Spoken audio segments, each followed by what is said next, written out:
Good afternoon. I am Tina Tasaka with Cannabis X America, and we are here out at this event called Canandaigua Nights in Phoenix, Arizona. And I am here with Brennan. He is with the Toasted Yote. Yeah. And you guys help people grow cannabis.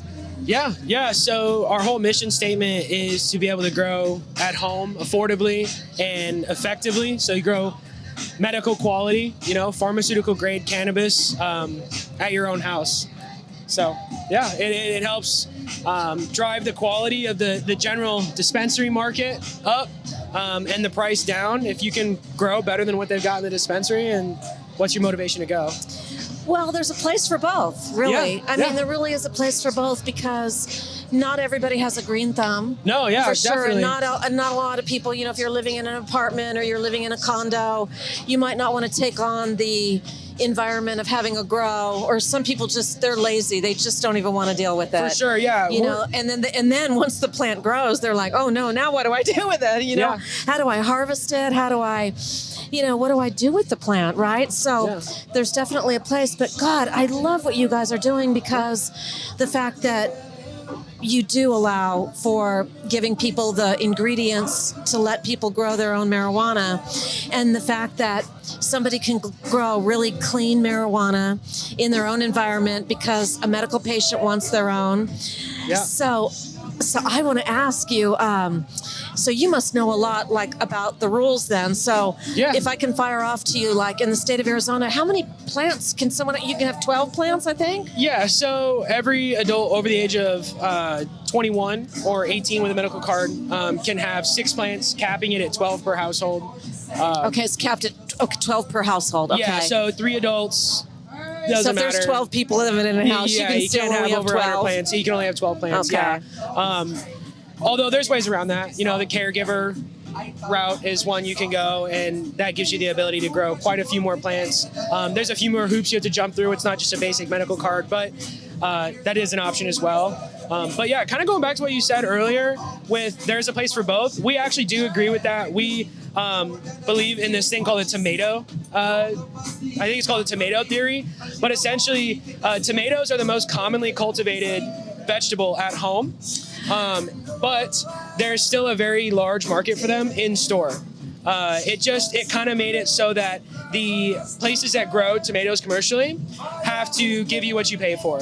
If you are looking for aroma, you're not going to pay $4 a pound for aromas at the grocery store because they're very easy to grow at home, and that's what most people grow at home. But if you want heirloom or a special variety, you might have to go to a special store for that and pay for that. They can work side by side together for sure. So I'm going to tell you the craziest story. Are you calling out specifically tomatoes in the state of Arizona because you know that tomatoes specifically are grown a lot in Arizona at home? Well, no, they're actually just nationwide. They're the most commonly cultivated vegetable or fruit. The reason why I asked you that is because I was at a tribal conference, a Tribal Nations conference in Las Vegas about 5 weeks ago, and I was talking to a tribal leader, and Arizona is so abundantly, we grow so many vegetables here so abundantly, like lettuce and in Yuma, we are just, it's just bam. We grow the most lettuce, and we also grow potatoes for all of In-N-Out, for the entire. I didn't know that. Yeah, for all of In-N-Out, and also Lay's potato chips. I do believe it's the tribal nation that grows it here in the state of Arizona. Anyway, so what I was told by this tribal leader is that we grow so many tomatoes here, but believe it or not, they get shipped out of state. And then they come back. Packaged up. Because the supply chain is messed up. Yeah.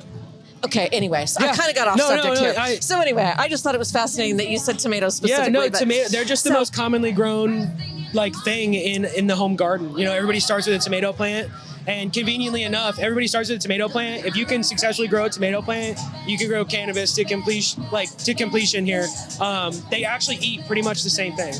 Yeah. Our largest, I might be wrong now, but for a while they were our largest cultivator and distillate producer here in the state is Copper State Farms. They started growing vegetables So Copper State is the bomb, and Yeah. they are the largest employer in the state of Arizona in cannabis. They have 700 employees. I believe it. Yeah, I've been licensed under, not to produce cannabis, but worked in the Arizona cannabis industry. I've been, my FA license was through Copper State for about 5 years. Fantastic. So I was employed by them. So Yeah. what brought you into the cannabis market, and how long have you been Yeah. in cannabis? Yeah, so like I feel like a lot of people, I've been in cannabis since I was like 15, right?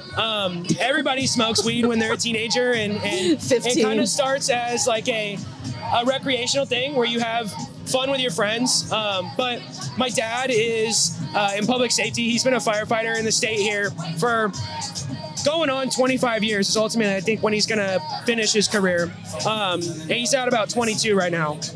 And he started to suffer from PTSD like really badly in his career, and for a while, the department and people in the department were under the impression that if you were man enough, you could handle it and you didn't need the help, and that came all the way down to not just cannabis, but the like the counseling and the therapy and stuff that comes with that, like everything that you see. But he was upset and struggling to sleep and eat and just function as a normal human. And he was never abusive in any way, physically, verbally, anything.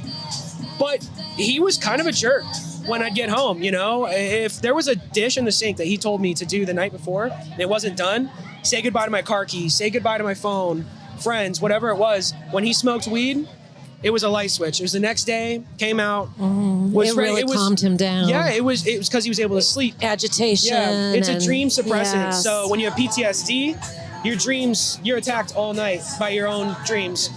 And when you smoke weed, especially someone like him at the time that didn't really smoke that much or at all ever, that really helped him go to sleep.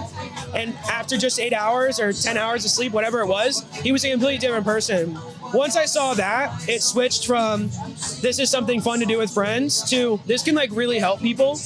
I was actually following him down that path. I got my EMT certification nationally and state when I was 18. I was in the process of, I was going to go through medic school and go down the same path that he did. And I kind of thought about it one day after he talked to me about the things that he saw and the things that he has had to do and witness. And essentially he told me like, if I could change careers today and still have an impact on the community, I would. And that's just because of everything that he's had to do. So what I decided to do was those guys that are brave enough to step out and do that, I really wanted to be able to like make a medicine that isn't going to destroy their family and their lives. Because being a medic, my dad had access to ketamine, morphine, 48 different pharmaceutical drugs that you need to be a medic to give. And that takes a lot of self-control when you're going through a lot to not abuse things like that. And he's just a lucky one that didn't, there's plenty that do, and they do that because they don't have options.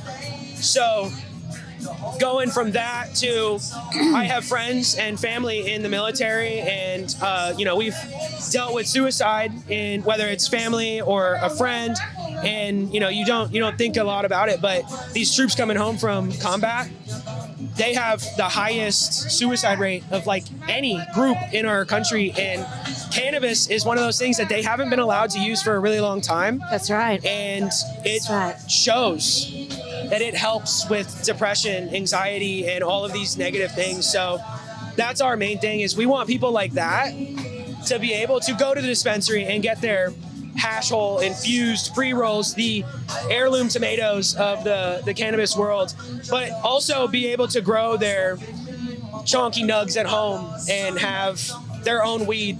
They're not reliant on somebody, and they can have their own medicine and take care of themselves.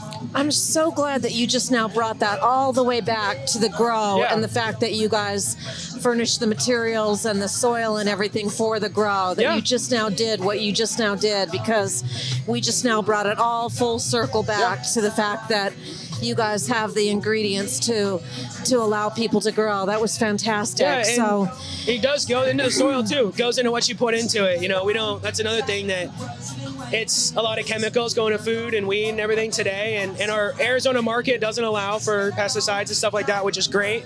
Yeah. But things do have an effect on your body in 40 years, and you don't know what that's going to be. So we do focus on things like growing with bat guano, fish bone meal, things that have been in nature forever that we know people can consume for centuries in different ways and be safe and healthy.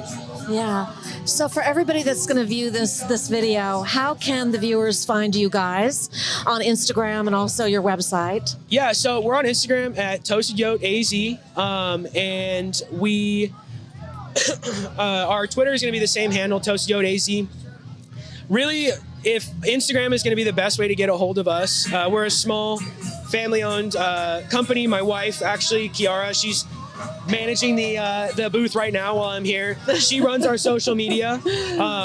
She's going to be most likely the one that you come in contact with. But yeah, Instagram's going to be the best way to do it. And then our email is going to be toastedyoteaz@gmail.com. And yeah, we can do anything from take orders to send us pictures of your plants and describe the issue. And we'll do what we can to help you out.